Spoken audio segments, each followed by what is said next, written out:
Queridos, dando continuidade à segunda parte do vídeo sobre a promessa do dízimo. Se no dízimo é do novo, se está no Novo Testamento, se isso precisa ser cumprido, toda a Bíblia ela precisa ser cumprida. O Antigo Testamento é a sombra do Novo, o Novo, querido, o Antigo é as promessas, o Novo é o cumprimento das promessas. Se não tivesse as promessas, não tinha o cumprimento das promessas. E toda a Bíblia, ela é eterna, para ser cumprida, pregada e vivida. Querido, Tiago diz que não temos que sermos apenas ouvintes, mas praticantes da palavra. Então, nós podemos ver que tudo é algo voluntariamente que nós precisamos, querido, colocarmos em prática aquilo que o Senhor está ordenando.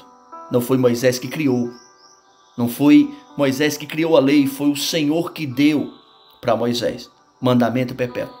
Se você andar toda a Bíblia no Antigo Testamento, eles praticavam. Por que será que Jesus lá em Mateus, quando os fariseus perguntam, mestre, Pedro, o teu mestre paga tributo, impostos? E Pedro naquele momento diz, paga. Pedro volta para casa em Cafarnaum preocupado.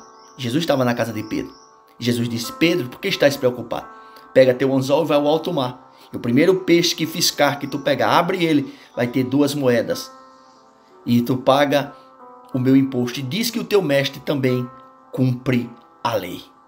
Queridos, dá a César o que é de César. O que é dar a César? Quer dizer, o tributo, o imposto, que a gente paga todo dia. E dá a Deus o que é de Deus. Foi o próprio Senhor. Mateus não é um livro da lei. Mateus estava escrevendo para o seu povo.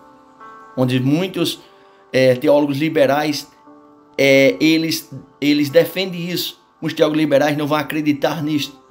Mas nós precisamos cumprir toda a palavra. Querido, há um perigo de subestimar o dízimo. Malaquias 3,8 diz, dizei em que te roubamos. Há uma pergunta. Nos dízimos, nas ofertas, a geração de Malaquias estava desprezando o culto divino e trazendo ofertas indignas para Deus. Quando acusados pelo profeta de estares roubando a Deus, logo perguntaram, em que te roubamos? Julgavam que o dízimo era coisa de somente. Eles estavam negligenciando. Por isso que ele diz em segundo lugar, a promessa do Senhor sobre o dízimo. Depois de Malaquias de alerta sobre o perigo. Malaquias está tratando sobre a promessa divina daqueles que são fiéis, daqueles que devolvem, que o Senhor abrirá a janela dos céus. Então, podemos ver, querido, que a janela dos céus, Malaquias 3,10, prove, ministro, que o Senhor dos exércitos, se eu não vos abrir a janela dos céus, tudo que temos recebemos de Deus, irmão. Deus é o nosso Criador, Deus é o nosso provedor. Quando somos infiéis a Ele na mordomia dos bens, Ele promete abrir-nos a janela dos céus. Ele deve vir com toda a sua dávila, porque Deus não é homem para que minta, e nem filho do homem para que se arrependa. Ele diz, querido, que a bênção sem medida, versículo 10, parte B. Não derramai sobre vós bênção sem medida. Deus é abençoador, é aquele que o honra, são honrados por Ele. Que suas bênçãos são abundantes, sem medida para aqueles que confiam na sua providência. São fiéis mordomos dos recursos que Ele mesmo coloca nas nossas mãos. Podemos ver, querido, que Ele repreende o devorador.